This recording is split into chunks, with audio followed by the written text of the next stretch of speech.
Third-generation Mexican-American, Francisco Cantú was raised near the U.S. Mexico border. He earned a degree in border studies and then joined the U.S. Border Patrol in 2008. For 4 years, he scouted remote desert drug and human trafficking routes. He grew increasingly haunted by nightmares, however, and left the patrol in 2012. When an immigrant friend went to Mexico and didn't return, Cantú was then again drawn to the border, this time to find out details and to tell stories of the lives he'd glimpsed before. Urgent and vivid, his memoir cuts through the bogus political rhetoric around migrant rights issues to convey the true toll that the militarization of the U.S.-Mexico border takes on everyone who comes into contact with it. Tonight, Francisco will be in conversation with Elliot Ackerman, the author of Green on Blue, which was shortlisted for the National Book Award, and Dark at the Crossing. He is a decorated veteran, having earned a Silver Star and Purple Heart for his role leading a rifle platoon in the November 2004 Second Battle of Fallujah, and a Bronze Star for Valor while leading a Marine Corps Special Operations team in Afghanistan in 2008. Please welcome Francisco Cantú and Elliot Ackerman, everyone. Thank you all so much again for coming.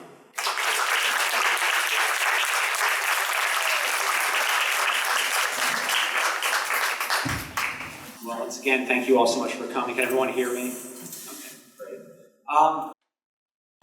So first, Francisco, I'd just like to talk about the book and writing the book, and also sort of your decision to go.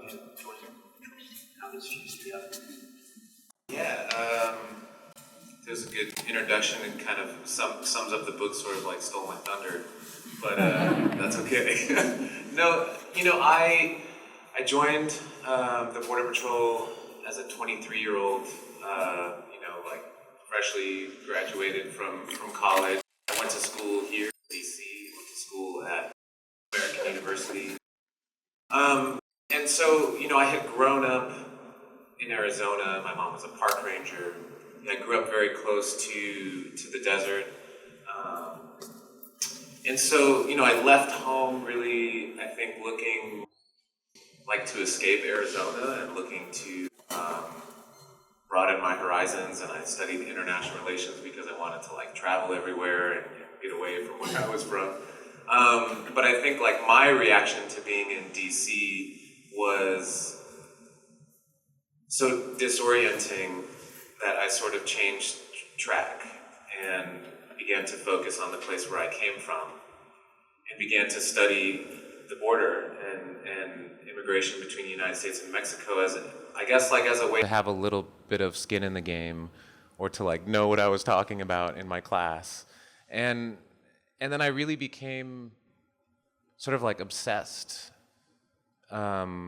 with the actual border itself in a way that, when I look back at it now, I was so hyper-focused on the terrain of the border that I think I was losing sight of some of the bigger issues. And so when I graduated, I knew that I wanted to go back to Arizona.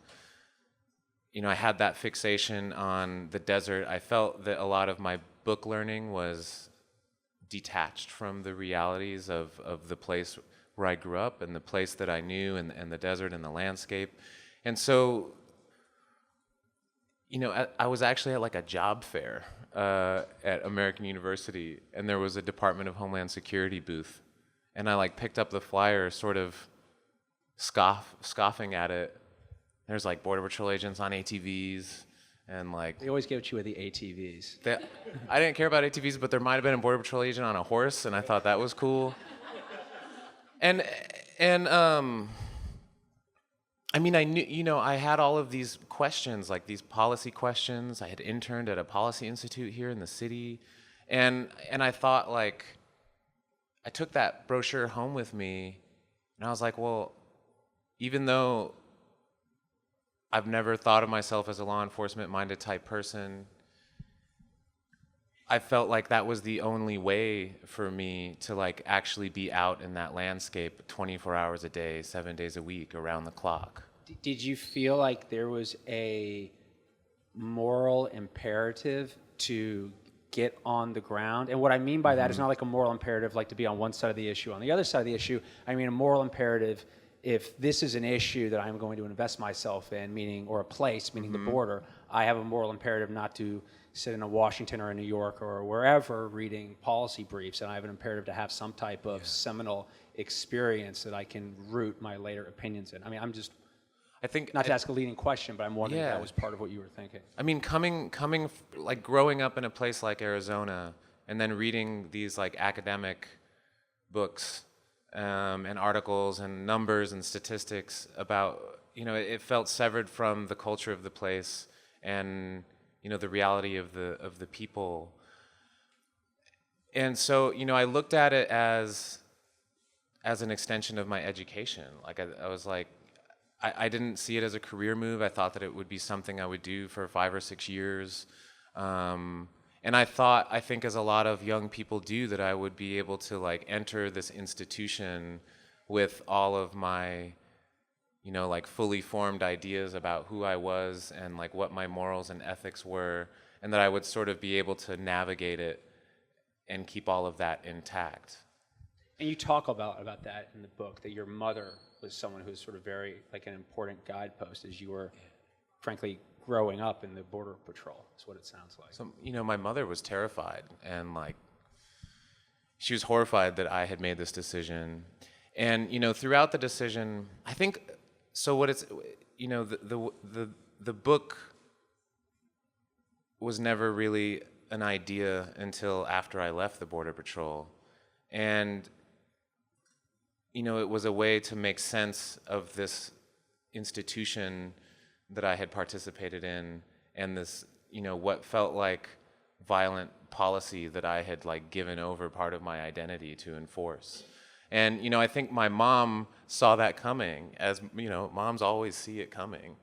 And so, I think she had spent her life working for the federal government, and she knew that you go in with these ideas and you lose sense of who you are, and that, you give over all these different parts of yourself and who you are, and you lend that over to the purpose of the institution that you're working for. And so, my experience once I stepped into the Border Patrol was like so quickly those questions that I came in with, faded away, and that's by design. I think, military and law enforcement is sort of, the training is set up to like, break you down and build you back up again in the image of a law enforcement officer.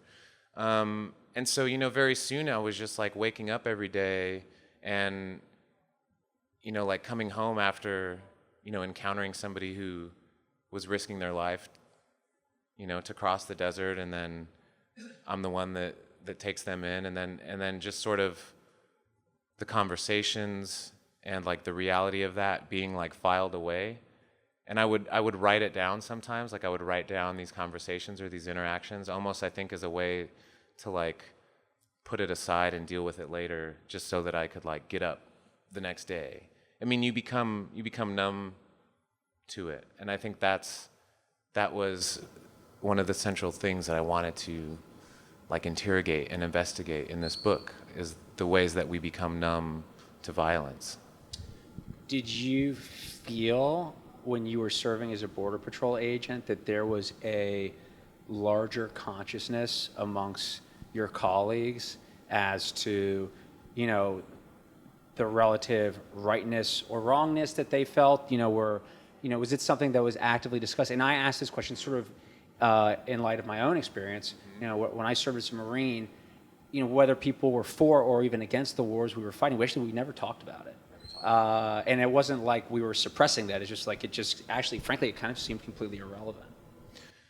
I mean, that was my experience too. I think the culture of these institutions is such that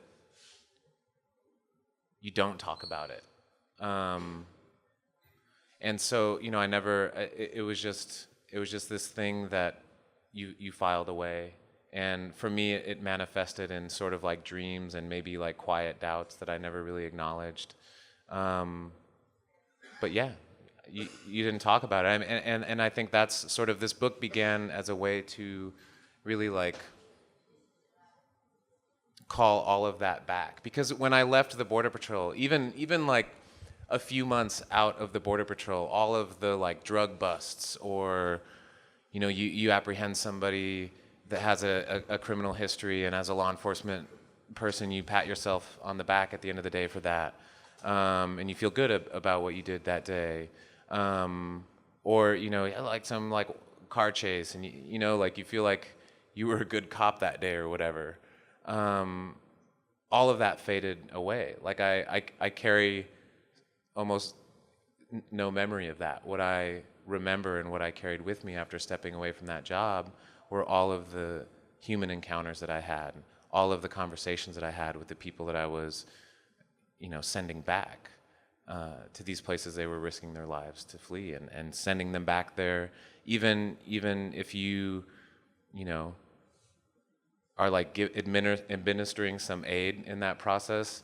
It's like it was hard to feel after a while. It was hard to ever like feel good about that at the end of the day.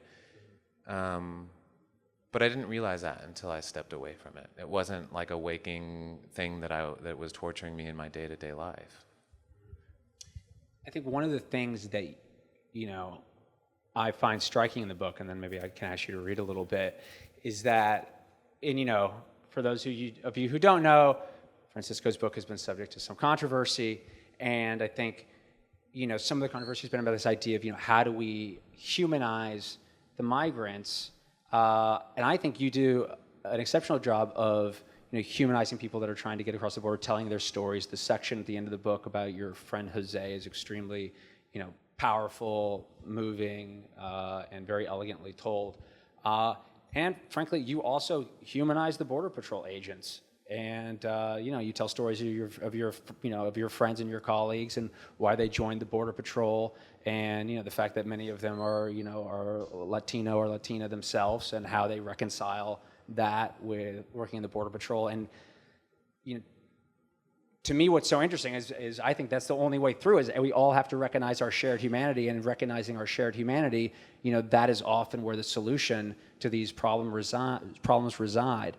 But what I'm interested, particularly with you, is both in your experience as a Border Patrol agent and in your writing of this book, was the humanity of both sides always evident to you? Or did you feel like those were two ideas you were sort of reconciling after the fact and not simultaneously? I should say that I think, a lot of the controversy and the pushback around this book, I think it's a good thing. And I think that a lot of it is rooted in this question of who gets to speak, like who gets to tell their story and whose story gets listened to. And so, when you finish a book and it goes into the world, it has a completely different life. And as an author, you surrender this story to a PR team, and they bring it into the world. And I think what I've seen as this, I mean, you also become like a spectator to your own work, and how it's received or talked about. Well, I would say you realize that people are taking things out of it that, for better or worse, you might not have even known were there. Right, and then, but that's its own thing. You know what I mean? Like that's almost you can't resent that. That's the world that it's coming into, and that's the life that it's going to have in that world. And I think that conversation about who do we listen to is so important. And so, when there's media coverage of the book that says like, listen to this Border Patrol agent, or here's a Border Patrol agent with a story that you should hear, or here's a Border Patrol agent with a heart of gold, right? I think in the media, the Border Patrol is such a closed agency that the first reaction is like, oh wow, like there's a person who was in the Border Patrol and is like telling all these stories about it. Like an extraterrestrial wrote a book. Right. But I think what gets lost in, the message of the book is not like, here are these Border Patrol war stories. Here is my life as a Border Patrol agent. The book is about, like, to me, what I became preoccupied with interrogating is all of the ways that the migrant becomes lost because of our rhetoric and because of our policy, and the ways that we talk about migrants, the ways that migrants move through Mexico. And so I think that the migrant experience is sort of diminished at every step along that journey. You know, you leave home and your body is commodified by drug smugglers. Like you represent, you know, a dollar amount. You represent interest if you've played a coyote back home. And then when you cross the border, you are, you know, prey. And then when you arrive in the country, you know, like I'll read from a portion of the book. I mean, I really became, you know, I think that that's the good part of this conversation is that, you know, I hope the book is one that leads the reader not to, you know, clamor for more memoirs by Border Patrol agents. But I hope, you know, that book is a different market. Yeah, and I think there's an intentional shift because, you know, in my experience, after I left the Border Patrol, after I became friends with this man, Jose, who'd lived in the United States for 30 years, we worked together. He had 3 U.S. citizen children. You know, he left the country. I didn't know that he was undocumented, and after he hadn't shown up to work for 3 weeks, I started asking where, you know, why he hadn't come home, and that's when I found out that he was undocumented, and that's when I found out that he had been, you know, arrested trying to come back into the country, and so seeing, you know, I became close to his family because I spoke Spanish and because I was familiar with sort of the structures that he was being thrust into after he was apprehended, and so all of a sudden I was, you know, finding out when he was going to appear in court, finding out how to connect him with an immigration lawyer, finding out when and how his family could visit him in detention. And all of these structures are really like set up to obfuscate that whole process and to sort of obscure where the migrant is, like where the migrant can even be found. And so that really like changed my perspective because it was the first time that I looked behind that curtain at like the deportation industrial complex, you know, that almost everyone, you know, after I apprehended them in the desert and after they left the processing center, they were entering into that world that all of a sudden I was seeing through the eyes of his family, and it should be said, you know, his children never crossed a border. The border was brought to them. Mm-hmm. Do you want to read? Sure. I want to read actually from, read from the second section of the book. So I sort of mentioned that, you know, a big preoccupation of mine as I was writing this book was sort of like looking at my own culpability and participation in this larger institution. And, you know, as I was looking at that from an individual level, I also became interested in sort of examining how this happens at a societal level, like how we become desensitized to violence, how violence becomes normalized in our societies, especially with respect to the border, especially people living in the border region. And so that's the wonderful thing about nonfiction, is that you can just bring in other people's words and other people's research, you know, to illuminate your own experience. The great thing about fiction is you just make it all up. Right. They both sound great in their own way. So I'll read from some of the sort of research sections that feel pertinent to this theme. In 2014, the Mexican government released new data officially recognizing an incidence of more than 164,000 homicides since 2007. Researchers such as Molly Malloy at the University of New Mexico are quick to remind the public that such statistics probably report a minimum number of the deaths that have occurred. They do not account for the missing and disappeared, estimated at more than 25,000 in 2012. Nor, of course, do they account for the high rates of kidnapping and extortion. These numbers also fail to take into account all those who have died or gone missing crossing the border into the United States, people often fleeing the violence-ridden towns and cities of their birth. In 2017, Manny Fernandez reported in the New York Times that the Border Patrol had recorded over 6,000 deaths in the 16 years between 2000 and 2016. In Arizona's Pima County alone, the remains of more than 2,000 migrants were found. The sheriff of another rural county in Texas told Fernandez that for every one we find, we are probably missing 5. Even as overall crossings dropped to new lows, the proportion of migrant deaths in the deadliest counties remained constant or even grew. All along the border, coroners, county medical examiners, and forensic anthropologists at state universities and nonprofit organizations struggled to identify thousands of remains. No one deserves to be just a number, one forensic expert told Fernandez. The idea is to figure out who they are and give them their name back. It is difficult, of course, to conceive of such numbers in any tangible and appropriate way. The number of border deaths, just like the number of drug war homicides, or the numbers that measure the death toll of the Mexican Revolution or the War of Independence, does little to account for all the ways that violence rips and ripples through a society, through the lives and minds of its inhabitants.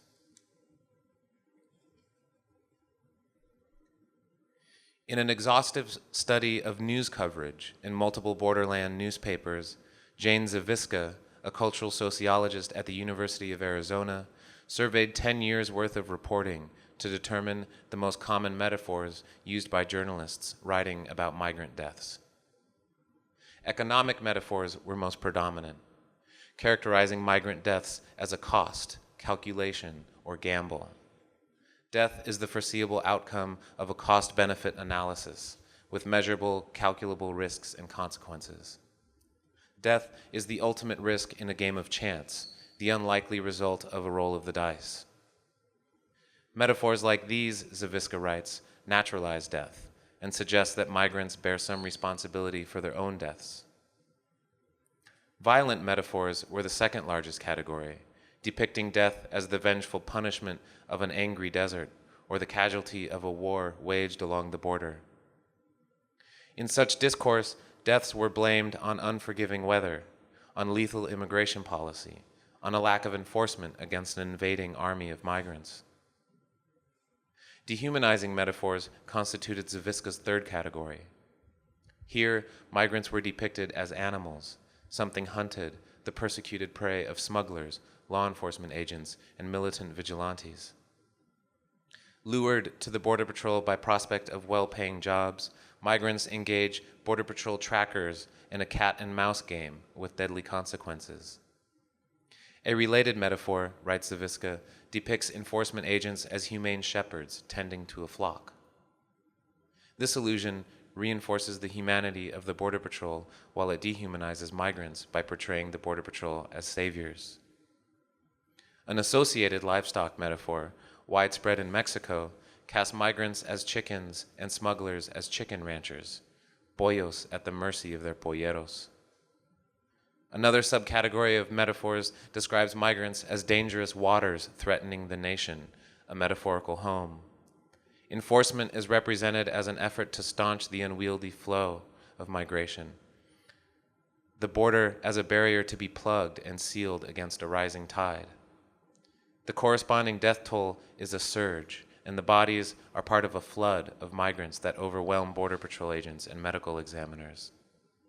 It is here that Zawiska cites the work of Otto Santa Anna, a sociolinguist at the University of California, Los Angeles, who argues that, ontologically, such metaphors dehumanize migrants by representing them as an undifferentiated mass.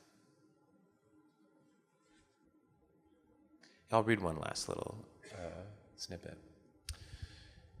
The historian Timothy Snyder has spent much of his career examining the terror waged against the people of Eastern Europe between 1930 and 1945 in the borderlands between World War II-era Germany and the Soviet Union. His book, Bloodlands, chronicles the twin genocides perpetrated by Hitler and Stalin in modern-day Poland, Ukraine, Lithuania, Belarus, and Western Russia. Campaigns of ethnically and politically motivated mass killing and starvation writ large. Snyder implores his readers to view the staggering number of deaths, 14 million, as 14 million times 1. Each record of death, he writes, suggests but cannot supply a unique life. We must be able not only to reckon the number of deaths, but to reckon with each victim as an individual. Snyder explains that to join in a large number after death is to be dissolved into a stream of anonymity, to be enlisted posthumously into competing national memories, bolstered by the numbers of which your life has become a part, is to sacrifice humanity. It is to be abandoned by history. Snyder ends his book with a plea to academics and fellow historians, to all those who grapple with death on a grand scale. It is for us as scholars, he urges, to seek these numbers and put them into perspective. It is for us as humanists to turn these numbers back into people. I'm glad you read that, Snyder. I really like that idea in the book of multiplying the larger number by one. So I thought we could turn it over to questions in the crowd, and I think I'm supposed to. Or you got the microphone? So I have a microphone here. I'm going to be passing this off to people. So whoever has a question, feel free to raise a hand. So I'm a little curious about the timeline of you writing the book. I know you said you left the agency in 2012. Was it already in the works, or was the rhetoric of candidate Trump sort of an impetus that got you going to and sort of inspired your stories? Yeah, I'm glad you asked, because it's so crazy to publish this book right now. It's like, I began writing the book, like actually tangibly with the thought that it might become a book, maybe in 2014 is when I sort of decided to to sign up for an MFA program. And I had started, the book really began as, I mentioned earlier that, I would come back home sometimes and write down these conversations or these interactions or these experiences, almost as a way to ensure against forgetting them. And maybe 6 months or a year after I had stopped that work, I began going back through those journals and just writing, putting all of that into a computer. And I remember feeling overwhelmed after, not having looked at those entries, feeling overwhelmed returning to them. And so, the first thought was that maybe there was an essay there. And then as I started working on, just that, it became obvious that it was a larger question. And then that's when, it became obvious that this was a book project. And so, the full manuscript of the book, the first rough draft of the entire book was like an MFA thesis in 2016. I found an agent and we sold the book manuscript just before the election. And I think we all sort of imagined that the book would be published into a much different world and landscape. And I think I sort of imagined that it would be a relic of this uglier time. And that's not what happened. And I think, but I didn't change much. I mean, I was editing it after the election. I was adding some material, some history and research material. But I think for people who work along the border, or who live along the border, we are hyper focused on it now, and we're talking about it now, and our rhetoric is amped up. But this has been happening for a long time, and honestly, I think that the day-to-day realities that a border patrol agent would encounter the field, or that a migrant would encounter trying to cross the border, are not that different today than they were a couple years ago.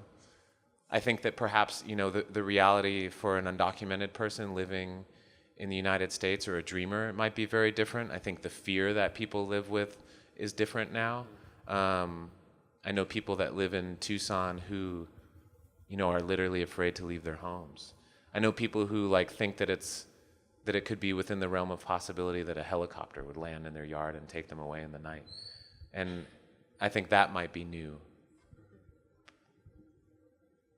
What's the controversy about the book, and what are your thoughts? I mean, I heard you say before that you thought there was some good about the controversy. So what's it about, and what are your thoughts about it? Well, I think comes from all sides. I think, in the book, I try to leave a lot of space for the reader. And I think when you leave a lot of space for a reader, I think you leave a book open to be interpreted differently by one side or the other. You also wind up writing a good book, as opposed to if you don't leave any space for the reader, it's tell usually not a somebody very what good to book. think. Yeah, I mean, sorry, I just thought I'd jump in there. Yeah, I mean, so there's controversy on both sides. I think like right now, the optics of a publishing house, sending me on a book tour and aggressively doing PR and putting a border patrol agent in front of audiences as someone who can speak about the border or who they should listen to about the border. I think there's a lot of rage and anger and like sadness from migrant communities who said, well, why aren't you listening to us? Like, we've been here this whole time, and nobody's publishing our books, nobody's putting us on a book tour, and I think that's true, and I think that is a conversation about who gets to tell their story and whose story gets bought by publishers, and I think that it's so important to. It's important, in a way, I'm grateful for that pushback. Like, I'm grateful that in every interview that I've had in the last 3 or 4 days, I've been asked about it.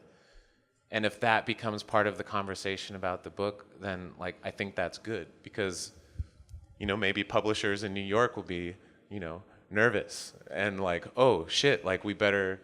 Yeah, it's like, yeah, you better. And I think, I also think about this a lot as a translator. I translate from Spanish into English. And I think, that's our work as writers, the writers who are lucky enough to get a platform. It's not just your voice that you have to think about. It's the voices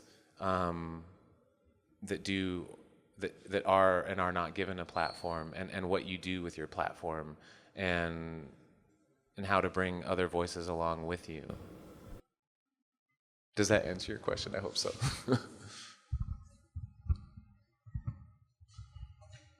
As the author, and certainly as your colleague said here, the author of a good book, where you can see both sides to either end, but you personally, what do you hope that people take out of this after reading it? You nod. Yeah. Thank you for asking. Maybe it sounds like a weird answer, but like, man, honestly, if like there was one thing that I would have people take away from the book, it's that, the border is fucking complex. And it's like, I mean, I've spent most of my adult life like with these questions about the border, and being hyper focused on the border itself, and then realizing that like that blinded me to all these ways that the border gets brought into people's lives, and I think especially right now, there's on both sides there's such a tendency to say like, no, this is simple. No, you're wrong, and this is a simple argument. And if you're making a complex argument, like, first of all, it doesn't make it onto the news. If you don't have a soundbite, then you're dead in the water. And I think that if we start having conversations about the border from a place that acknowledges it as like complex and nuanced, and also as not really having a correct answer, like, I don't think there's a correct answer. I joined the Border Patrol like thinking I was gonna like unlock this thing and then go become a policymaker with like the secret code, and it just doesn't exist. And I think the only way forward is to sort of stumble through the dark, but we're not even stumbling through the dark. We're sort of standing stubbornly where we've been for a long time. And and the other takeaway is just like, man, acknowledging people's humanity, just like acknowledging the humanity of all the people that are caught up on this, because we're all individuals that are being dwarfed by by this larger if it's an institution or if it's the socioeconomics and politics of migration. Yeah. It's also larger. I think it's cultural. I think we're suffering from a national epidemic of zero-sum thinking. Anyways. So I got a couple questions, as you might imagine. What's up, Travis? I'll keep it to two, man. First one, I really liked when you talked about, what do you call it, moral injury? I believe. Yeah. Were you relating that? I mean, I assume you related it to you, the migrants, Mexico itself, the whole situation. Can you get into that a little bit, if you don't mind? Or? Yeah, so moral injury, there's a section that brings in the research of this author named, I think Dennis Wood is his name, and he wrote this book called What Have We Done? And in this book, he's sort of asking a question about, well, I should back up and say why that research was interesting to me, because I had a lot of people, that were reading drafts of my manuscript or people that were in the writing program and were reading things. And, I had like a lot of people that were asking me like, oh, do you think you have PTSD? And I was like, I don't know. No, probably not. That sounds crazy. And so, I read about it, and I don't think I have that. And, but when I read about moral injury, which is sort of like next to PTSD, it's sort of, it's not a visceral body response that could be triggered by flashing lights and a flashback, but it's sort of this more like a cloud of doubt, or like a cloud of having violated your own moral code, but maybe not in like this big bold way, like maybe you didn't kill someone, but maybe you saw something, and I think that I became interested in that because it spoke more closely to what I felt like I maybe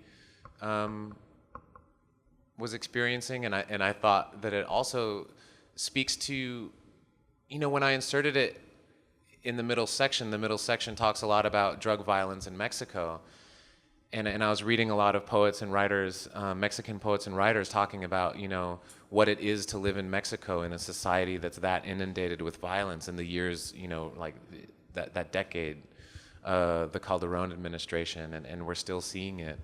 And I think that, like, I really began to think that you can have an entire nation that is like living with moral injury, like an entire nation that is going through being exposed to a violation of sort of like what we expect as humans from other humans. I hope that answers your question. No, that's good. That's good. Last one. Would you have done it again? Would you join the patrol again? Man, that's a question that I never thought about, and like a couple people have asked me that recently. And like, in one way, I would say no. Like, if my son wanted to join the Border Patrol, I would say exactly what my mom said. I'd be like, man, listen, this isn't gonna be what you think it is. But at the same time, I don't think I could have arrived at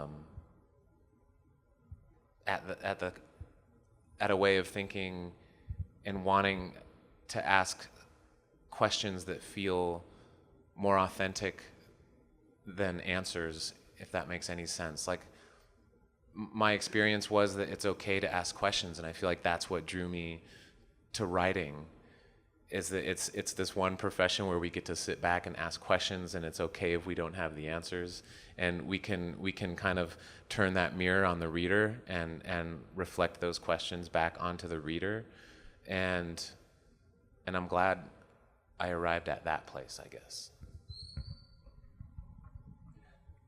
So I've got to ask you about the wall, because it's so topical, and this is Washington. I mean, what do you think, and what do you think is the balance of opinion among other Border Patrol agents?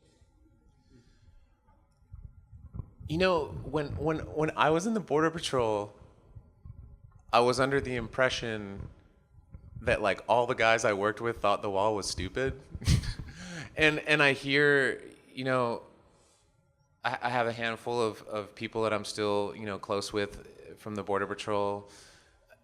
but you know, I feel like I don't have my finger on the pulse of the Border Patrol at all. But you know, I'll see like, you know, Border Patrol chat rooms or Border Patrol agents being interviewed, and it seems like the Border Patrol is very pro-wall. But you know, where I worked, we had, you know, 4 miles of pedestrian fencing that was constructed after the like 2006 Secure Fences Act, which was the Build the Wall bill of its time. Because we've been here before, we've been having this another iteration of the same debate. And man, in the area where we worked, smugglers on the other side had figured out ways to like pry the steel panels up from the ground and put hydraulic jacks underneath and like lift them high enough that you could drive cars under. And you know, for smaller stuff, like just a group of people, they would just weld, you know, little doors into the wall or little openings big enough to crawl through. So, you know, my experience was that, you know, no matter what kind of barrier you put there, it almost, you know, to me, I think that's not necessarily an argument for like a bigger, stronger, more impenetrable wall. I think that no matter what wall or obstacle you put at the border, people are going to find a way around it. And I think that that's kind of like an essential or a quintessential perspective that like any Border Patrol agent would have. I mean, I think there's policy answers. I think that our policy right now, you know, has been in place for decades. It's like prevention through deterrence. You secure the easy to cross areas, you wall off the, you know, the urban areas, and it pushes people out into the desert. And that was the area where I worked. And man, you know, in the summertime, you know, everything just turns into a rescue operation. People are sort of, you know, their lives are on like a razor thin wire, and I think we don't talk about that. Like that seems to be another thing that's missing from our conversation, is the fact that, you know, hundreds of people every year, year after year, die crossing the desert, and I think, you know, you don't read those people's names in the local paper or anywhere else really, and you know, so kind of back to like the point of, you know, if we don't acknowledge those deaths, if we don't name those people, I mean, that seems like one of the first things that should be changed. I think it's a crisis. Kind of along those lines, I wonder if there's one story or person that you really remember from your time, the story of a migrant or someone that has really stayed with you. Yeah, I feel like you know, every Border Patrol agent has that story or like a handful of those stories. For me, one of the encounters that I think about a lot, there was a man and a woman who became separated from their group. They were left behind because the woman was pregnant and she couldn't keep up with the group. And so they were just sort of abandoned out in the desert by their guide, which happens all the time. And they made their way to a village, and you know, sort of just were waiting for the Border Patrol to come. This was like early. I was assigned to transport, which is like if you're a junior agent, you know, and you're out on your own, you're at the checkpoint, or you're in transport, or you're at like some lookout point.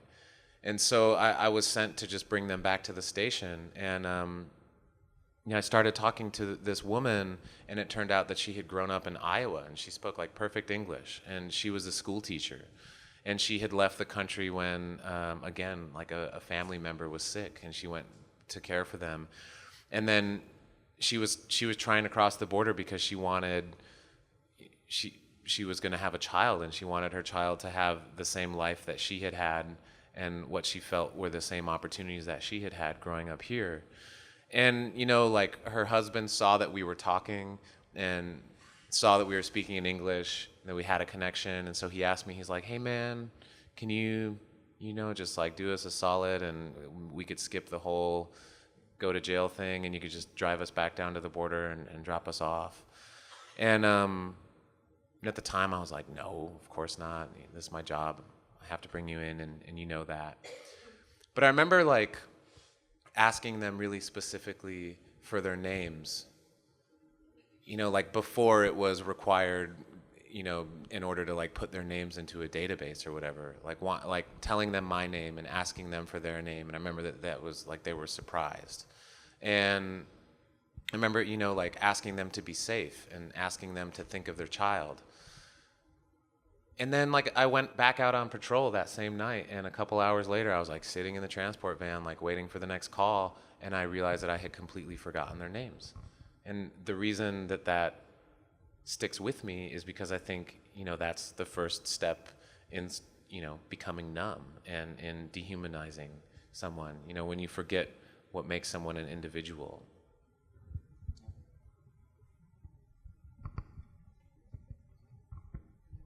So I'm not really familiar, I don't know how many people are, with the process of people crossing the desert. I've heard of coyotes, they pay them. So can you kind of explain what people go through, how long it takes, what they're paying, what's the price? You said it's a rescue operation. Are people dying just because of walking too far, have no food? What's the process like?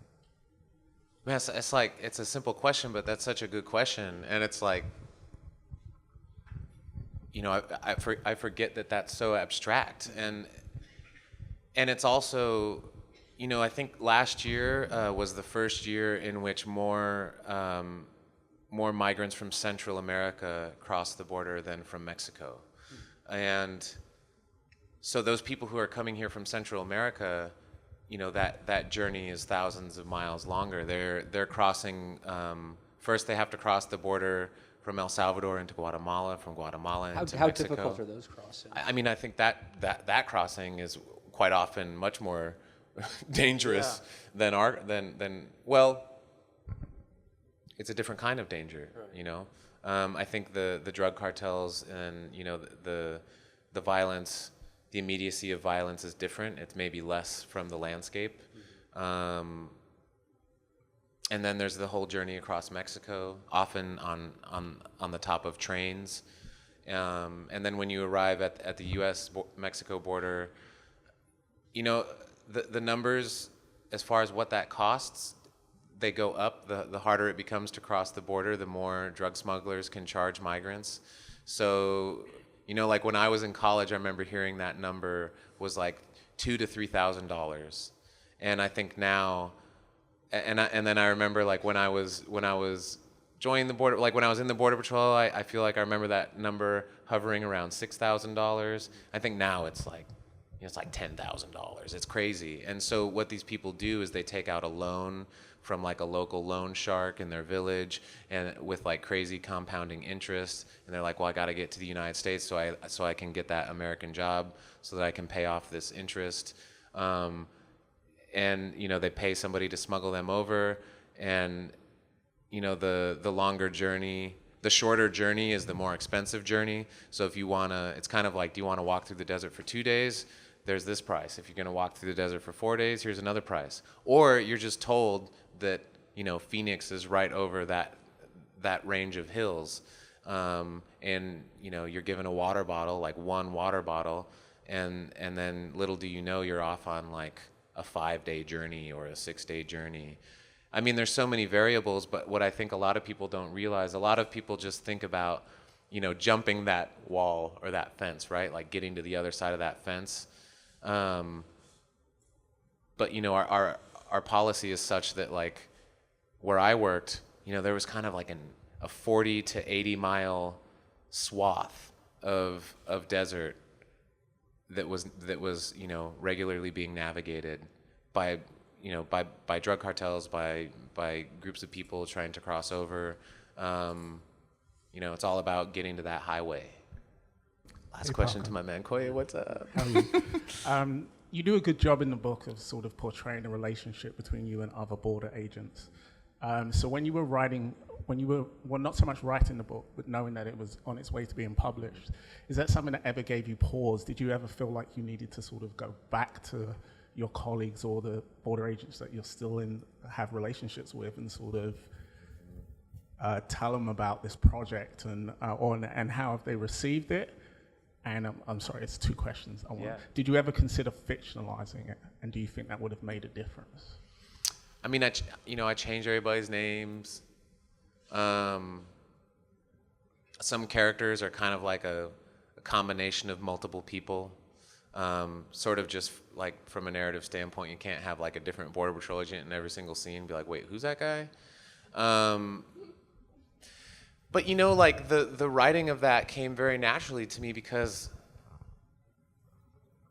you know, like those were my friends and those were the people that I worked with. And like those are the people who, like, your life is in their hands and their life is in your hands in a lot of ways. And you know, it's much like the military. I mean, there's this you know, fraternity that exists. And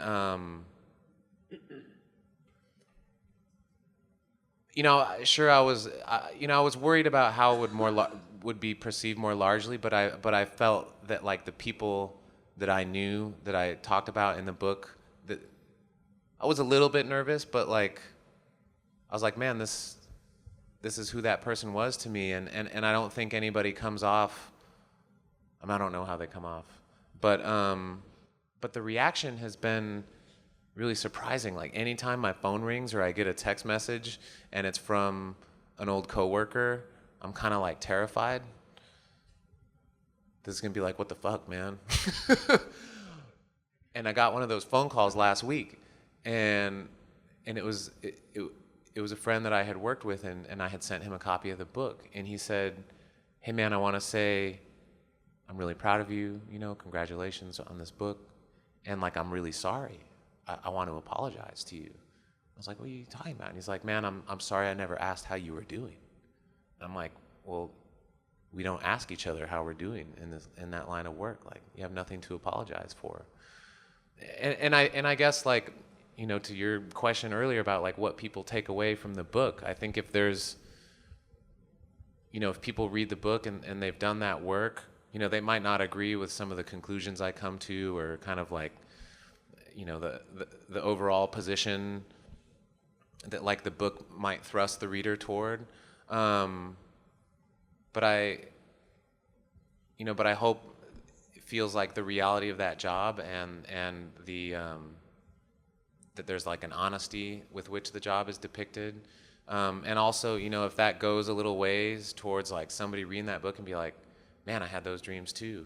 Like, you know, I'm still doing this work, or I did that work and I didn't have maybe the language to think about that or talk about that with other people, that, you know, if it can move the needle in that respect, then that would be good. Well, thanks, man. It's a great thank book. you, Elliot. And I think we'll be signing right over there. So right. Thanks so much to the Right team here? of Politics I'll and just Prose. stay right here. here. Thank you. Thank you. Thank you all so much. Thank you, everybody.